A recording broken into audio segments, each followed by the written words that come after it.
Hey, seventh grade. So today we're going to start talking about our novel that we're going to be reading online together through the end of the school year. So our novel is called The Giver. So today we're not starting the actual reading. We have to get into a few things first about the novel. It's a certain genre. We're going to start talking about some of the themes that are in the novel.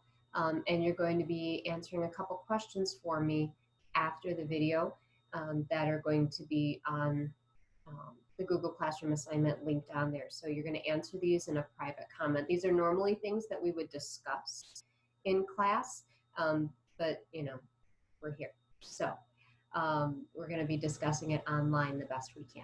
Okay, so I'm going to share screen with you of The Giver. And we're going to start taking a look at it together.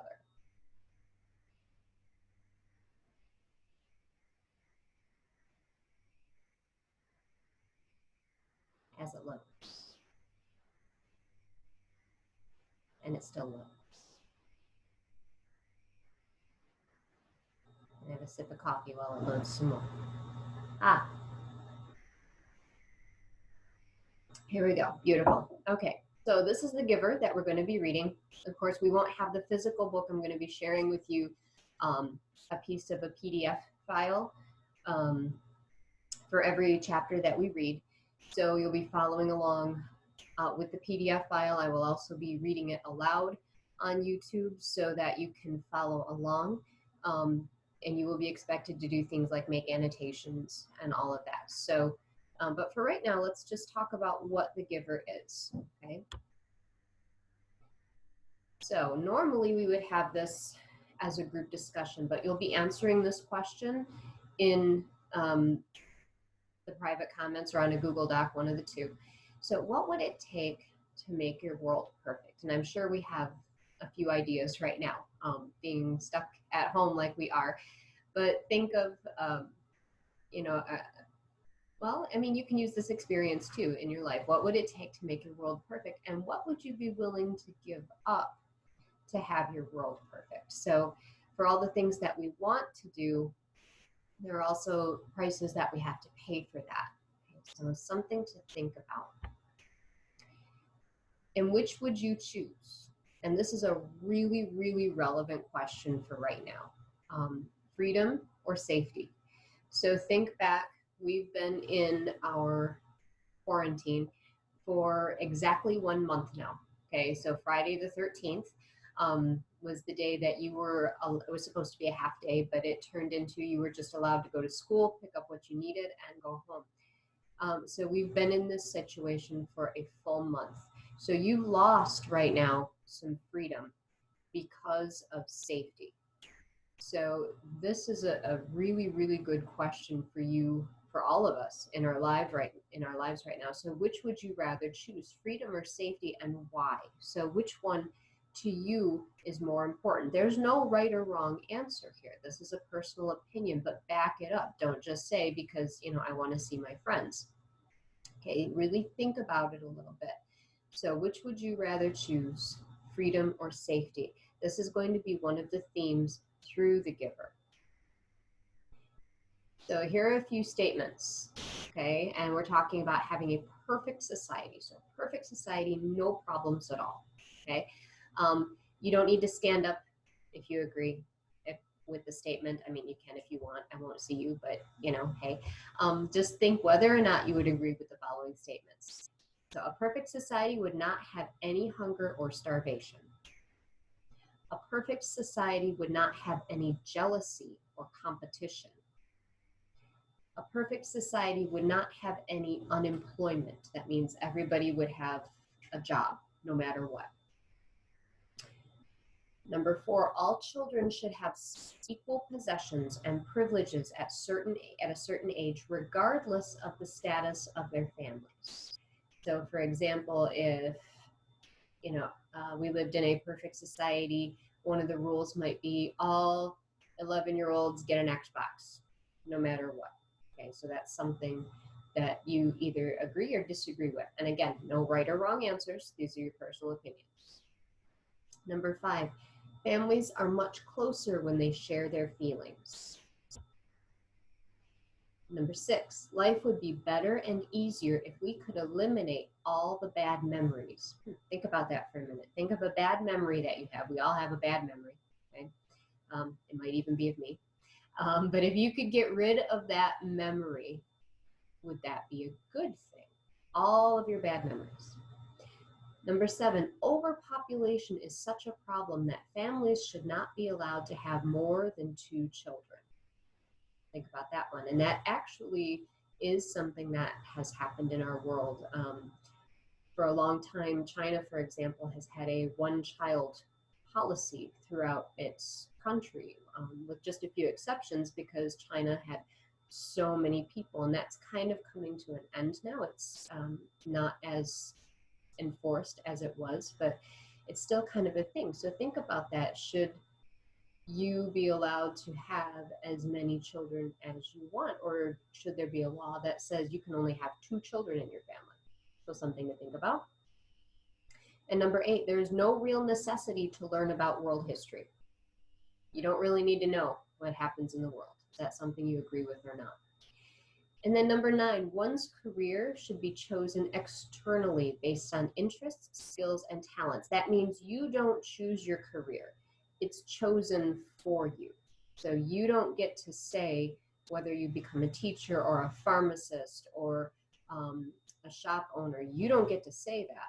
The government looks at what you do through school and looks at your life, and they choose your career for you, should that be a thing.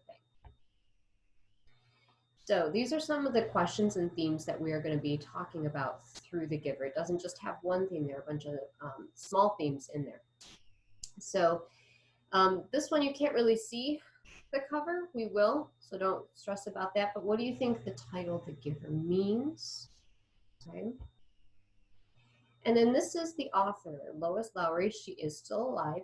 She actually answered one of my questions on, there's a website called Goodreads for people who like to read books. And I asked her, she had opened herself up to some questions when they made the movie of The Giver. And she answered one of my questions, which was really cool. But she's written a lot of books, and we're going to learn just a little bit about her, okay? Because it's important to know about the authors of the books that you read.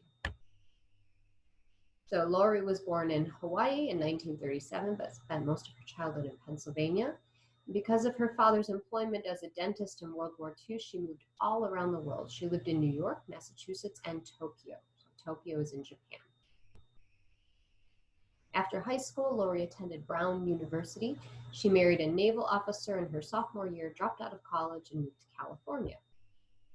She ended up in Maine with 4 children under the age of 5. That's a lot.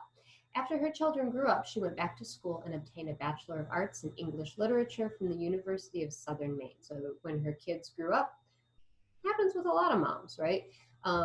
Busy raising kids when they're younger, and then when the kids grow up, you know, you can go and do some other things. So she went back to college when her kids grew up. She wrote her first book after completing her BA in English Literature. She wrote a children's book called A Summer to Die in 1977 and received the Newbery Medal for her novel Number the Stars in 1990. So some of you have read Number the Stars. It's an excellent book if you haven't read it. Also, A Summer to Die is also a very good book. Very sad, but it's an excellent book as well. Really, all of her books are really, really good.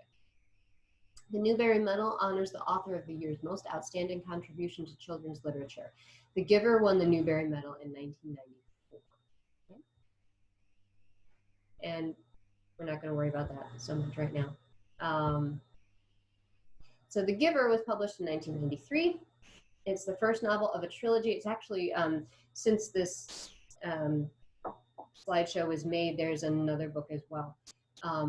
But this is the original trilogy. So the other novels are Gathering Blue and Messenger, and they go in this order that you see on the screen. So The Giver, Gathering Blue, and Messenger, just like that. The last one, I believe, is called Son, S-O-N. And they all go together. So The Giver was inspired in part by Laurie's relationship with her parents, who were at the time in a nursing home. Laurie's father was in good shape physically, but he had lost most of his memory. Laurie's mother was dying, but she was able to share all of her memories with Laurie. So um, she could see how some people were fine physically, but maybe not so much mentally. And then the other way around, too, you're fine mentally, but not physically. Her writing has brought her both praise and criticism. In particular, her work, The Giver, has been met with a diversity of reactions from schools in America, some of which have adopted her book as part of the mandatory curriculum, while others have prohibited the book's inclusion in classroom studies. Okay, this is kind of it brings up some controversial issues. You are getting older, you are at the end of 7th grade. You're going to be talking about more and more controversial issues in school as you get older, because you're going to be, slowly getting into that world of adults and what you have to think about and understand. So in The Giver, Laurie tackles controversial issues that were in the forefront in the early 1990s. The anti-abortion versus pro-life controversy was hotly debated, and new questions arose concerning the ethics of a family's right to choose to end the life of a terminally ill family member, euthanasia, and an individual's right to end his or her own life as suicide. So that's a big issue for people. A lot of people either really think those things should be allowed, and a lot of people really think they're not. Again, these are your opinions. And The Giver deals with these topics. So again, euthanasia is if a family member is really, really sick and is not going to get better. Some people believe that the family members should allow that sick family member to have their life ended, to put them out of their misery so they're not suffering anymore. And other times people believe that if you yourself are really, really ill and you're not going to get better, then you should have the choice whether or not to keep living or not. So those are really controversial issues. And The Giver kind of deals with that. So we are going to be talking about that a bit. And that is the end of our slideshow. So no assignment with The Giver for today. Just wanting to get you into the mindset that we're going into with the book. So tomorrow I'm going to be sharing the first PDF with you. There will also be a YouTube video of me reading the book so that you can follow along. I do want you, if you are watching the video, I do want you to also read the PDF, follow along with it. It's really super important that you keep up with your reading, okay, instead of just listening. So online learning, again, it's a little bit different, right? But we still need to keep up on those skills because, hopefully next year school will be mostly back to normal. We'll be back in class. You'll be expected to do that. So keeping up with those skills is super important, okay? So I'll be back tomorrow with another video, and make sure that you answer the questions that are attached on this link assignment, okay? So think about those, and I will see you tomorrow.